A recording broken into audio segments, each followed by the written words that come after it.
Hello बच्चों, आपका स्वागत है हमारे चैनल स्टडी विद प्रेम में। और आज के इस वीडियो में हम कक्षा 7 विज्ञान के चैप्टर नंबर 12 जिसका नाम है वन हमारी जीवन रेखा, और इस वीडियो में इसके सारे क्वेश्चन और आंसर को देखने वाले हैं। उम्मीद है आप लोग इस वीडियो को लास्ट तक जरूर देखिएगा। तो चलिए हम लोग क्वेश्चन नंबर 1 को शुरू करते हैं, ठीक है। तो यहाँ पर क्वेश्चन नंबर 1 क्या है, पहले हम लोग का नियम है कि हम लोग पहले क्वेश्चन को पढ़ते हैं। तो क्वेश्चन को पढ़िए पहले। समझाइए कि वन में रहने वाले जंतु किन प्रकार वनों की वृद्धि करने में और पुनर्जन्म में सहायक होते हैं। तो जो वन में जीव रहते हैं ना, वो जीव वनों की वृद्धि करने और पुनर्जन्म में कैसे सहायक होते हैं, इसके बारे में हम लोग को उत्तर लिखना है। तो इसका उत्तर हम लोग कैसे लिखेंगे। विभिन्न प्रकार के जानवर शाकाहारी, मांसाहारी और सर्वाहारी जंगलों में रहते हैं। मतलब जंगलों में विभिन्न प्रकार के जानवर रहते हैं और खाद्य श्रृंखला में योगदान करते हैं। निम्नलिखित गतिविधियों से पता चलता है कि कैसे जानवर वन को बढ़ने और पुनर्जीवित करने में मदद करते हैं। तो 3 पॉइंटों में इसका आंसर को लिखा गया है। तो पहला पॉइंट है, जानवर जंगल के एक हिस्से से दूसरे हिस्सों तक बीजों का फैलाव में मदद करते हैं। मतलब जो जानवर होते हैं ना, वो फलों को खाते हैं और उन फलों के बीजों को जो है विभिन्न जगहों पर ले जाने का काम उन्हीं का होता है, वो फैलाव करते हैं, ठीक है। फिर दूसरे पॉइंट में क्या है, पशुओं का मलमूत्र एवं उनके मृत शरीर से जब मिट्टी में विघटित हो जाते हैं तो पौधे के लिए खाद के रूप में काम करते हैं। अर्थात जो पशुओं के मलमूत्र होते हैं ना, और जब वो मर जाते हैं तो उनके मृत शरीर विघटित होकर जो है खाद के रूप में काम करती है, जो आगे चलकर पौधे के लिए काफ़ी ज़्यादा उपयोगी हो जाता है। तीसरे पॉइंट में क्या है, सूक्ष्मजीव मृत पौधे और पत्तियों को खाद तथा ह्यूमस में परिवर्तित करते हैं जो पोषक तत्वों से भरपूर होते हैं। मिट्टी में ह्यूमस के पौधे के विकास के लिए आवश्यक खनिज प्रदान करते हैं। मतलब जो जीव जंतु होते हैं वो मिट्टी में ह्यूमस का बढ़ावा देते हैं, और ह्यूमस को बढ़ावा देने से जो है खनिज पदार्थ की वृद्धि होती है, जिससे जो है पौधे जल्दी से बढ़ते हैं, ठीक है। तो क्वेश्चन नंबर 1 यहाँ पर हम लोग समझ चुके हैं। अब आगे देखेंगे हम लोग क्वेश्चन नंबर 2 को। तो क्वेश्चन नंबर 2 आ गया है, इसको पढ़िएगा आप लोग ध्यान से। समझाइए कि वन बाढ़ की रोकथाम किस प्रकार करते हैं। तो जो वन होते हैं ना, वो बाढ़ की रोकथाम किस प्रकार करते हैं, इसको हम लोग को बताना है आंसर में लिख के। तो मैंने जैसे लिखा है आपको भी बिल्कुल इसी तरह लिखना है। तो वन वर्षा जल के प्राकृतिक अवशोषक के रूप में कार्य करता है। जब बारिश का पानी पेड़ों और पौधे की पत्तियों से गिरता है तो यह सीधे जमीन में नहीं गिरता है, ये धीरे धीरे वन भूमि पर पहुंचता है और अवशोषित कर लिया जाता है। इस प्रकार वन न केवल जल को अवशोषित करते हैं बल्कि मिट्टी की कटाई और बाढ़ को भी रोकते हैं। तो इसके आंसर को समझिए कि जो वर्षा का जल होता है ना, वो डायरेक्टली मिट्टी पर नहीं गिरता है, वो पहले पेड़ों पर गिरता है और धीरे धीरे मिट्टी में गिरता है, और बहुत से पानी को जो है पेड़ों के द्वारा, उनकी जड़ों के द्वारा सोख लिया जाता है, और उससे जो है मिट्टी की कटाई और बाढ़ को भी रोकथाम लग जाता है, बाढ़ भी नहीं आता है इससे, ठीक है। तो वन जो है बाढ़ की रोकथाम कैसे करते हैं, इसका भी आंसर हम लोग लिख चुके हैं। क्वेश्चन नंबर 2 क्लियर है। अब आगे बढ़ रहे हैं क्वेश्चन नंबर 3 की ओर। तो क्वेश्चन नंबर 3 पढ़िए आप लोग। अपघटक किसे कहते हैं, इनमें से किसी 2 का नाम बताइए, ये वन में क्या करते हैं। तो अपघटक किन्हें कहा जाता है, और किन्हीं 2 अपघटकों के नाम लिखना है, और ये वन में क्या करते हैं। तो इसका उत्तर हम लोग लिखना शुरू करते हैं। तो जो सूक्ष्मजीव जो मृत पौधे और जानवरों को ह्यूमस में परिवर्तित करते हैं, उन्हें अपघटक कहा जाता है। तो अपघटक किसे कहते हैं, वे सूक्ष्मजीव, मतलब वे सूक्ष्मजीव जो मृत पौधे, जो पेड़ मर जाते हैं और जानवरों को ह्यूमस में परिवर्तित करते हैं, उन्हें अपघटक कहा जाता है। और इनका उदाहरण में 2 अपघटक क्या क्या हो जाएगा, तो मशरूम और बैक्टीरिया। मशरूम और बैक्टीरिया जो है आपका अपघटक का उदाहरण है। और अब ये वन में क्या करते हैं, इसका आंसर देखते हैं। अपघटक मृत पदार्थों को ह्यूमस में परिवर्तित करते हैं जो वन की मिट्टी के साथ मिश्रित हो जाते हैं। ये पौधे को आवश्यक पोषक तत्व प्रदान करते हैं।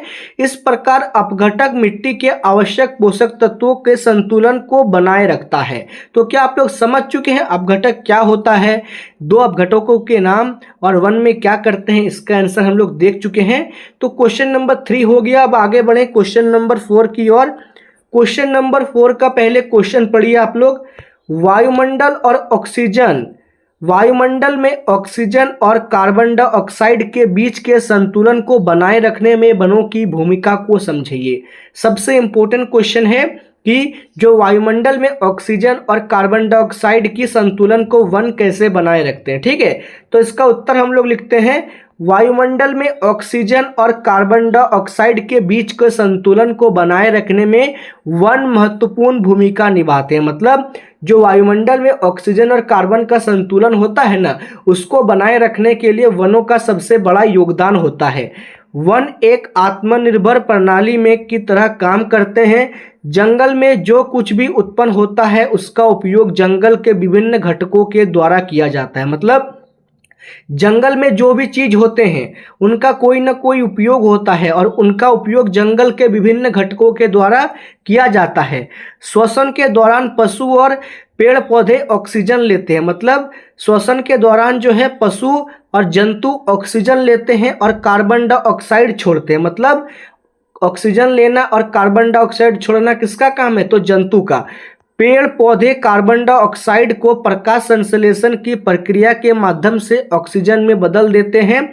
यहाँ तक कि कचरे को भी जंगल के उपयोगी पदार्थ में बदल देते हैं। ठीक है, तो ऑक्सीजन और कार्बन डाइऑक्साइड के बीच संतुलन पेड़ पौधे कैसे बनाए रखते हैं ये भी हम लोग समझ चुके हैं। तो प्रश्न संख्या 4 भी यहाँ पर क्लियर हो गया है। अब आगे बढ़ रहे हैं हम लोग क्वेश्चन नंबर 5 की ओर। तो क्वेश्चन नंबर 5 पढ़िए आप लोग। पहले समझाइए कि वनों कुछ भी व्यर्थ क्यों नहीं होता। मतलब जो वन है उसमें कुछ भी चीज व्यर्थ क्यों नहीं होता। तो इसका उत्तर देख लेते हैं। वन उत्कृष्ट, परिपूर्ण एवं प्राकृतिक पुनर्जनक कारखाने हैं। सभी जानवर चाहे शाकाहारी हो या मांसाहारी अंततः भोजन के लिए पौधे पर ही निर्भर होते हैं। मतलब वन जो है वन उत्कृष्ट, परिपूर्ण और प्राकृतिक पुनर्जनन कारखाने हैं। मतलब यहाँ पर जो है जितने भी जानवर हैं ना, चाहे शाकाहारी हो मांसाहारी हो, वो अंत में जो है पेड़ पौधे पर ही निर्भर रहते हैं। शाकाहारी पौधे इनके उत्पाद के रूप में खाते हैं। मांसाहारी जानवर शाकाहारी को खाते हैं। जानवर और पेड़ पौधे के मृत अवशेष सूक्ष्मजीवों के द्वारा उपयोग में किए जाते हैं और विघटित हो जाते हैं। जंगल में जो कुछ भी उत्पन्न होता है उसका उपयोग अंततः जंगल के विभिन्न घटकों के द्वारा किया जाता है। और आगे क्या है, वन खाद्य श्रृंखलाओं का भी एक जाल बनाए रखता है और लगभग सभी पदार्थ का उपयोग या नवीकरण होता है। इसलिए एक जंगल में कुछ भी बेकार नहीं होता है। समझिए इस आंसर को ध्यान से। जो शाकाहारी जानवर होते हैं वो पौधे को खाते हैं, पौधे को पत्तियों को खाते हैं। और उन शाकाहारी जानवरों को खाता है कौन, तो मांसाहारी जानवर। और जब मांसाहारी जानवर मर जाते हैं तो उनके जो मृत अवशेष होते हैं उनको सूक्ष्मजीव अपघटित कर इसी वातावरण में विघटित कर देते हैं। और जंगल के जो सभी घटक होते हैं ना, वो किसी न किसी तौर पर एक दूसरे पर ही निर्भर करते हैं। ठीक है, और इस प्रकार जो है वो खाद्य श्रृंखला का निर्माण भी करते हैं। इस प्रकार हम लोग कह सकते हैं कि जंगल में किसी भी चीज को बेकारी नहीं समझा जा सकता है। तो क्वेश्चन नंबर 5 भी यहाँ पर क्लियर हो गया है। अब क्वेश्चन नंबर 6 देखते हैं। क्वेश्चन नंबर 6 है, ऐसे 5 उत्पादों के नाम बताइए जिन्हें हम वनों से प्राप्त करते हैं। मतलब वन से हम जिन जिन चीज़ों को प्राप्त करते हैं वैसे 5 उत्पादों के नाम हम लोग को लिखना है। तो 6 नंबर का उत्तर में आप लोग लिखिएगा, वनों से प्राप्त होने वाले 5 उत्पाद निम्नलिखित हैं। पहला उत्पाद क्या है, फल और सब्जियां। पहला उत्पाद क्या लिखिएगा, फल और सब्जियां। दूसरा उत्पाद है लकड़ी। दूसरा उत्पाद क्या है, लकड़ी। तीसरा उत्पाद है तारपीन लेटेक्स। लेटेक्स उसको कहा, रबड़ को जो है लेटेक्स कहा जाता है। फिर है मसाले, राल और गोंद। फिर क्या है, दवाइयाँ और जड़ी बूटी। तो 5 उत्पादों के नाम बताने हम लोगों को बोला था और 5 उत्पादों के नाम जो है हम लोगों ने लिख दिया है। ठीक है, तो क्वेश्चन नंबर 6 भी यहाँ पर क्लियर हो गया है।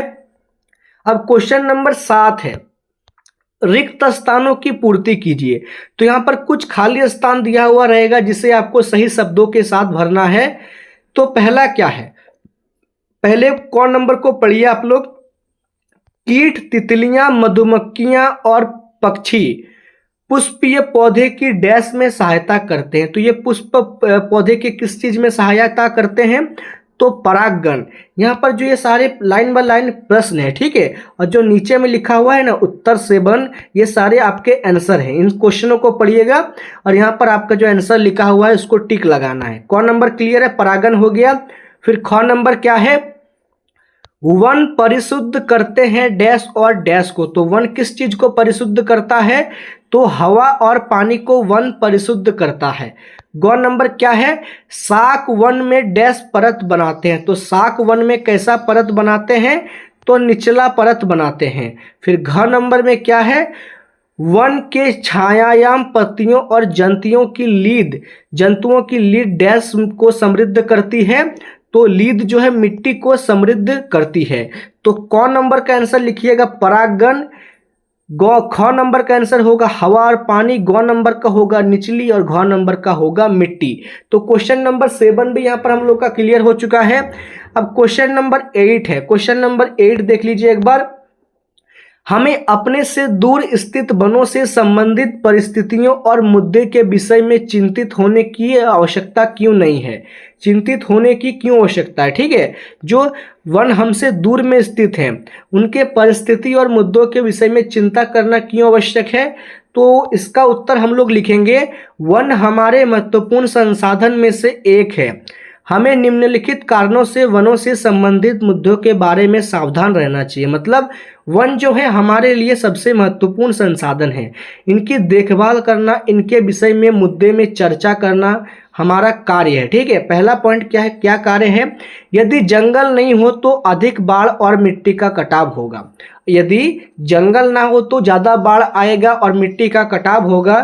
फिर दूसरे पॉइंट में लिखा गया है, वन वैश्विक पर्यावरण को शानदार तरीके से प्रभावित करता है। उदाहरण के लिए किसी विशेष क्षेत्र में कम वन क्षेत्र हमें ग्लोबल वार्मिंग की ओर ले जाता है जो पूरे पृथ्वी को प्रभावित करता है। अर्थात वन जो है वैश्विक तापमान को भी कम करता है। वन धरती के तापमान को कम करता है और अगर वन नहीं होगा तो ग्लोबल वार्मिंग बढ़ जाएगा जिससे जो है पृथ्वी को क्षति पहुंच सकती है, ठीक है। ओजोन परत जो है क्षति पहुंचता है ग्लोबल वार्मिंग से। फिर तीसरे पॉइंट में क्या है, वन कई जानवरों का आवास है। वनों की कटाई इनके जीवन और पर्यावरण को खतरे में डालेगी। मैंने आपको शुरू में किसी क्वेश्चन में समझाया कि जो सारे जीव हैं ना वो मिलकर खाद्य श्रृंखला का निर्माण करते हैं और अगर हम लोग वनों को काट दे तो क्या होगा, जीव जंतुओं का आवास उनसे छीन जाएगा, वो लोग जहाँ पर रहते हैं। और अगर उनका आवास छीन जाए तो क्या होगा, खाद्य संतुलन बिगड़ जाएगा और जिससे जो है पर्यावरण को खतरे में आ जाएगा, पर्यावरण खतरे में आ जाएगा। फिर पॉइंट नंबर 4 क्या है, पेड़ और पौधे की अनुपस्थिति में बहुत से जानवरों और भोजन को आश्रय नहीं मिलेगा। मतलब बहुत से ऐसे जानवर और पेड़ पौधे जो वनों में ही जीवित रह सकते हैं, अगर वनों को काट दिया जाए तो उन्हें जो है आश्रय नहीं मिलेगा। फिर लास्ट पॉइंट में क्या है, वन बड़ी संख्या में उपयोगी उत्पाद प्रदान करते हैं जिसमें लकड़ी, फल, दवाएं आदि शामिल है। ये उत्पाद पेड़ पौधे की उपस्थिति में हमें उपलब्ध नहीं होगा। तो हम लोग यहाँ पर क्वेश्चन नंबर 8 में अच्छी तरह से समझ चुके हैं कि वन हमारे लिए किस प्रकार महत्वपूर्ण है, हमें वन के विषय में चर्चा क्यों करना चाहिए, इसका बचाव क्यों करना चाहिए और हम लोग आगे जानेंगे कि इसका हम लोग बचाव कैसे कर सकते हैं। तो क्वेश्चन नंबर 8 भी यहाँ पर क्लियर है। जितने भी क्वेश्चन को मैं आपको समझा रहा हूँ सारे क्वेश्चनों को कॉपी में नोट करते हुए चलिएगा, ठीक है। अब आगे बढ़ेंगे क्वेश्चन नंबर 9 की ओर। तो क्वेश्चन नंबर 9 क्या है, समझिए कि वनों के विभिन्न प्रकार के जंतु और पादपों की होने की आवश्यकता क्यों है। तो हमें यह समझाना है कि वन में विभिन्न प्रकार के जंतुओं और जानवरों की आवश्यकता क्यों है। तो इसका उत्तर लिखेंगे, जंगल में रहने वाले जानवरों और पौधे में विविधता एक समृद्ध विविधता का निर्माण करती है। जंगल की प्रणाली में विभिन्न प्रकार के जानवर और पेड़ पौधे अलग अलग भूमिका निभाते हैं। उदाहरण के लिए हरे पौधे को खाने और मांसाहारी को भोजन देने के लिए शाकाहारी जानवरों की आवश्यकता होती है। तो वनों में जीव विविधता पाना इसलिए महत्वपूर्ण हो जाता है क्योंकि जंगल की प्रणाली में जो है अलग अलग पौधे अलग अलग चीज़ों के काम आता है। जैसे शाकाहारी जैसे पेड़ पौधे हो गए, पेड़ पौधे को शाकाहारी खाते हैं और शाकाहारी को मांसाहारी खाता है। ये जो है जानवरों की आवश्यकता होती है। इसी प्रकार मांसाहारियों को भोजन के उनकी आबादी के जांच करने के लिए मांसाहारी जानवरों की ज़रूरत होती है। मतलब मांसाहारी जो है ना, मांसाहारियों को भोजन, फिर उन मांसाहारियों को कौन अपना भोजन बनाएगा इसकी भी ज़रूरत होती है। ये जैव विविधता जंगल को अधिक उत्पादक की स्थिति और लचीला बनाती है। यदि घास नहीं होती तो शाकाहारी जीव मर जाते, अर्थात अगर घास ना हो तो जो शाकाहारी जीव घास खाकर जीवित रहते हैं वो लोग मर जाते। यदि मांसाहारी नहीं होते तो सभी शाकाहारी पौधे को भोजन में कमी हो जाती। मतलब यदि मांसाहारी जीव ना हो तो चारों तरफ शाकाहारी जीवों का जो है जनसंख्या बढ़ जाएगा, जिससे जो है वो सारे पेड़ पौधों को खत्म कर देंगे और उनके भोजन में जो है कमी आ जाएगी। यदि कोई यदि कोई अपघटक नहीं है तो पौधे और जानवरों के मृत अवशेषों को पर्यावरण में प्रदूषित करेंगे। ऐसे जीव विविधता के कारण ही प्रकृति का संतुलन बना रहता है। ठीक है, तो यहाँ पर हम लोग समझ चुके हैं कि जो विभिन्न प्रकार के जंतु और पादप होते हैं वो हमारे प्रकृति के लिए किस प्रकार फायदा पहुंचाते हैं। तो क्वेश्चन नंबर 9 भी यहाँ पर क्लियर हो गया, समझ चुके हैं। आगे बढ़ेंगे हम लोग क्वेश्चन नंबर 10 की ओर। तो क्वेश्चन नंबर 10 है चित्र 17.15। क्या है? चित्र 17.15 में चित्रकार चित्र को निम्नांकित करना और तीरों द्वारा दिशा दिलाना भूल गया है। तीरों पर दिशा दिखाइए और चित्रों को निम्नलिखित नामों द्वारा नामांकित कीजिए। बादल, वर्षा, वायुमंडल, कार्बन डाइऑक्साइड, ऑक्सीजन, पादप, जंतु, मृदा, अपघटक, मूल और भौम जल स्तर। इन सभी नामों को जो है मतलब एक पिक्चर दिया हुआ रहेगा, उसमें आपको इन सभी नामों को लिखना है। जहाँ जहाँ पर जिसका जिसका नाम होगा उसको लिखना है। और आपका बुक में कैसा पिक्चर दिया हुआ रहेगा? आपका बुक में कुछ इस प्रकार का पिक्चर दिया हुआ रहेगा। ठीक है, अब इसको हम लोग को ठीक करके लिखना है। सही जगह में सही नाम को कैसे लिखेंगे हम लोग, तो इसका आप लोग उत्तर देख लीजिए एक बार 10 नंबर का। तो हम लोग को बोला गया था बादल, तो बादल कहाँ पर हो जाएगा? बादल हमें आपको पता है ऊपर में होता है, तो ये बादल हो गया, यहाँ पर बादल लिख दिए हम लोग।